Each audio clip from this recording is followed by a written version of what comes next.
Okay, here we are again. Wow. I'm 78 years old and dumb as a rock and having a tough time. First thing is I can't see the distance that I have between the camera and myself. I'm having to learn some things. Just now relearned this. That record, that little red thing up there, it means it's recording. And when it's green, it means it's not recording, it's on standby. So therefore, I did the whole thing, the basic parts and the principles of the evolution of music. And as music has evoluted. And it's not mine, it's a basic study of somebody else's, but as I studied it before and studied it again, I'm going through some stuff that I learned in the past and stuff I didn't learn in the past, and coming up to what it is. Now I can't tell a beat from a bat, and I can't tell a sound. I'm almost tone deaf in a sense of the word, but good Christian music sets me off. I have hundreds and hundreds of tapes of good Christian music. That's tapes. You know what tapes are? Those are the things we had in the 70s and the 60s. And I started out when I got saved in 1972 listening to the Bible on record. Probably some of you have never seen one. It's a big round thing. And when I was a kid, I had one of those machines that played the tube. It was a tube you slid on there. And different ones as we grew up and through the years. I'm 78. So I've seen a lot of different machinery that brought words forward. And now everything is so advanced it's got to self-destruct somewhere down the line. So here we got the basic parts of music. We have a body, we have a soul, and we have a spirit. Now the last thing to affect you in music should be the body. The second thing should be your soul, but the first thing should awaken your spirit. And so good music, melody, the melody is a spiritual part of music. And if you got a good melody, a most creative melody, or a raise in the spirit to God in the melody, then you can enjoy it. And I had some scriptures that went with it, Ephesians 5, 18 and 19. And let me see if I can get back over there. I did this before and the machine wasn't on. So I don't know, let me find Ephesians again. And 5 and see what it's saying. And I've lost my place. And I'm going there, 3, 5. Okay, so where we want to be is 5, 18 and 19. And what we're going to see.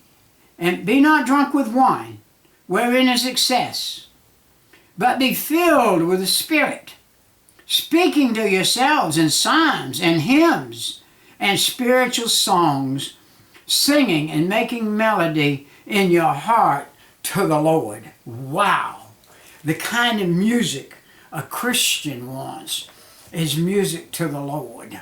Now, I never was much of a music man, but back in my drunk days, my younger days, when I was out carousing and drinking and doing all that stuff, I used to go to the Bucket of Blood dance, and it was a place to where the music was country.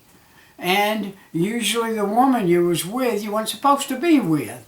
And that music would take you to places you weren't supposed to go. So music can have its effect and control in an adverse way as well as in a good way.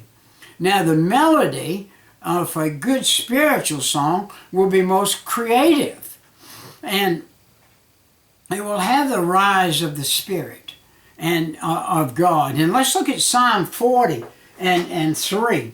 Psalm chapter 40 and verse 3. And he hath put a new song in my mouth, even praise unto our God. Many shall see it and fear, and shall trust in the Lord. That's the song I've got now. That's the music I listen to now. Doesn't take me to a bar room. Doesn't take me to a dance hall. Doesn't take me to the dregs of the earth. doing things that I shouldn't be doing. It takes me to a high spiritually in God. And that's by using the music with spiritual drivers in it. Going the right way, with the upbeat, with the even beat, the rise and the fall in this music. Now, the tension and relaxation of it, the rise and the fall, the basic effects of the imbalance. Isn't it funny that you can take a cymbal and a drum, a harp, and a man singing, and a guitar, and all kinds of different instruments, and the imbalance of the whole 9 yards, and put it into one melody and come through and bless your heart with it. The tension of it can make unfulfillment sometime, can make frustration or depression or despair even. But the same instruments can bring forth beautiful music, spiritual music with spiritual drivers and with a way to make you feel good. And that's the same instruments playing different kinds of music. That's something, isn't it? Wow. Hey, let's look at the harmony. We saw a melody, and that's the spirit of the song, or the spirit of the thing. It can be a good spirit or a bad spirit. It's according to how you're playing that music. Saul and the soul. You remember Saul had problems in his soul, and the music took the trouble away from him. Over here it said in that 40 and verse 3. And he has put a new song in my mouth. It was 41. It was another one, but where David came and played his harp for Saul. And Saul's soul was vexed in him. And David brought his soul back up with the harmony and the arrangement of the chords and support. The chords supported the melody. And that made the difference right there. You know, music is kind of psychological. It's kind of psychological. And I know they have lights today, psychedelic lights, that would go along with that word, psychological. And those psychedelic lights, and you're jerking, and you're in a dance hall, and you're doing all of the things that you shouldn't be doing with your body. And it leaves you with depression when you leave it off from it and leave out from it. And it's not a good thing. And it's a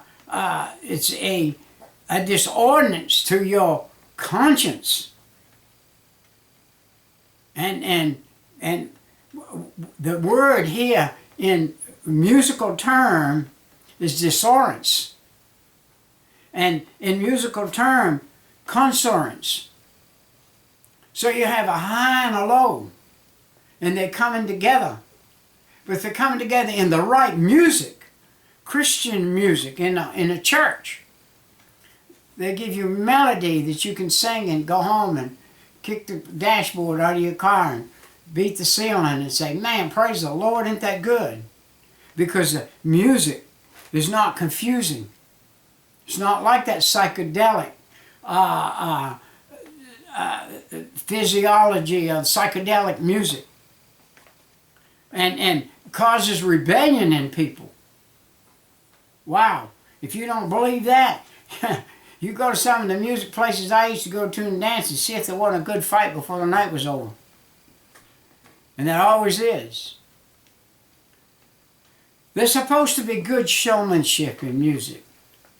We had a little pastor a little while ago that, he could play the trumpet. Oh, man, it was beautiful to hear him play the trumpet. He and his family could sing. Man, it was beautiful to hear them sing. I mean, they were concise.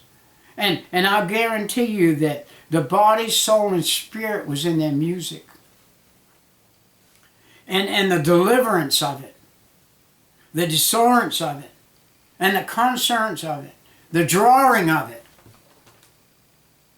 was to make people feel good and make people want to come. And even a little bit of sentimentalism in it. Singing old songs that were spiritually sentimental in a spiritual sense of the older days. The good music, the good stuff. Wow. And that was the basic effect of the imbalance of it. That you got all kinds, you got three different people with instruments and all kinds of stuff. Now look at the body. The body. The body. What is that? That's the rhythm of the music. The body of the music. The rhythm of the music. That body can be like pulse. For those who are listening to that actual body jerking music. Something that slams you down kind of. Like pulse, like none dead, like throbbing sick.